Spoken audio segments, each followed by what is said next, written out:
Well, good morning again to physics class. And I say again because I just lost like 6 minutes of recording because my Keynote crashed on me. It's been doing this. I've been really pushing Keynote a lot the last few weeks, and it's doing this to me more and more often. So anyway, all right. So we're going to start over again.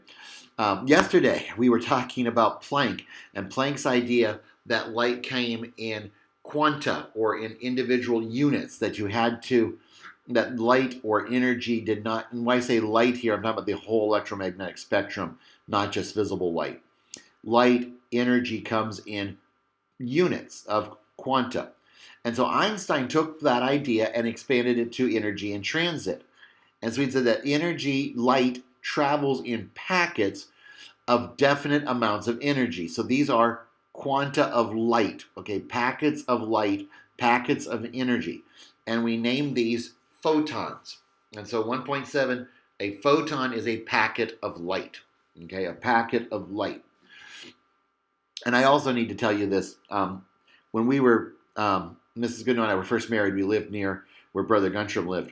And he actually owned our house that we rented. And we went to his birthday party. I think it must have been his 40th birthday party.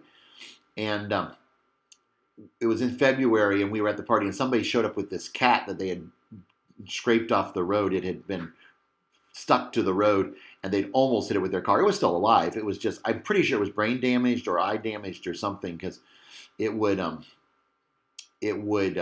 try to jump at a bird. I watched it do this. The bird was probably 15, 20 feet away, and it jumped about 3 feet, missed the bird completely. I had issues. It was a cute little kitty, actually, very cute cat, very friendly. I would read books on the porch and would crawl up my back, which didn't feel so good, and perch on my shoulder while I was reading. It was a very cute cat, and we named it Photon. You wondered how that cat had anything to do with anything, didn't you? We named it Photon, and I named it Photon because I wanted a good science name, but I was afraid if I named it something like Proton, then my wife would want to get electron and neutron, and so we got Photons. We never had a replacement cat. We did get a cat later. But anyway, side story, I know, that's life. Okay, now it turns out the photoelectric effect has relevance to this issue of quanta, or photons. Light, especially ultraviolet light, falling on a polished metal surface can dislodge electrons from the metal, and these are called photoelectrons. This is the basis of solar panels. Okay, light shining on a particular material releases electrons. That electrons produces current electricity. And so this is number 1.8. Photoelectric effect is light striking a material and electrons being set free. So when light strikes a material, electrons are set free. That's called the photoelectric effect. Now, in trying to explain the photoelectric effect, classical theory has a certain set of predictions. It predicts, number one, any frequency of light can dislodge electrons if it's intense enough. So it's about intensity. It will dislodge electrons if it's intense enough. Secondly, there's a measurable amount of time between the instant the light strikes the metal and the first electron's ejections. I'm not sure the significance of number two, so I'm not going to spend a lot of time on it, just to mention it. Number three, the more intense the light, the more intense the energy, the electron energy, the more energy the electrons have. So classical theory predicts two important parts. Any frequency can eject electrons as long as it's intense enough. And the more intense the light, the more energy the electrons have. Quantum theory, on the other hand, explains the photoelectric effect in terms of photons, and specifically something called the work function, which has to do with how much energy is needed to dislodge that electron. Okay, how much work is needed. Remember, work is energy. How much work is needed to eject an electron. And so quantum theory predicts that the frequency of light must be such that hf, h is the Planck constant, f is frequency, is greater than the work function for any electrons that are going to be liberated. So according to quantum theory, it's not about the intensity of the light. It can be very, very, very intense light, but if the frequency is too low, it won't dislodge electrons. There's something called a cutoff frequency, and it has to be higher than the cutoff frequency to dislodge electrons. And this is 2.4. I ask you to compare to talk about the relationship between frequency of light and whether electrons will be liberated. And the answer is that light below a cutoff frequency will not release electrons. Light above that frequency will. So it's not about intensity. Classical theory said it was about intensity. Quantum theory says no, it's about frequency. There, number two, there may be no time between the instant light strikes the metal and the first electron's ejections. Remember, classical theory said there would be measurable time between. Quantum says no, there's not necessarily. Again, I'm not sure the significance of that, so I don't spend as much time on that. Number three, a more intense light ejects more electrons, but at the same energy. And this is number 5, 2.5. I asked you to contrast or compare the intensity of light with the number and energy of electrons liberated. And so more intense light ejects more electrons, but at the same energy. Remember, classical said more intense light, more energy in the electrons. And so this is, the difference between these two is very significant.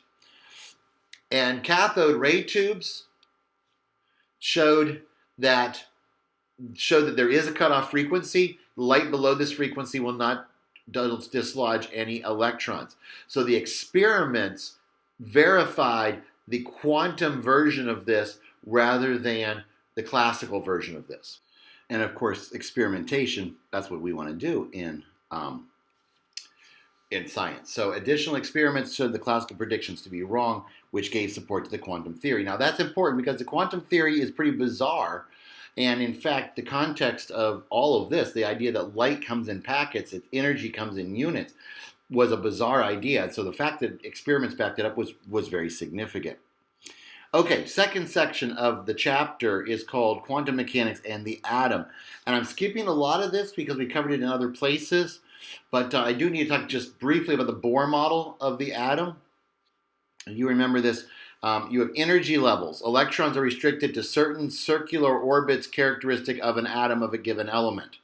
So you have certain circular orbits. The planetary model, if you remember, electrons go around. And they believe that the orbit radii were quantized and that energy within those orbits were also quantized. We covered this in physical science. We covered it in chemistry. So I'm not want to spend a lot of time here except as it relates to the next section. So the energy levels in a Bohr model are these orbits, and they are in specific spots. They have to be in certain places, and therefore the energy is also quantized.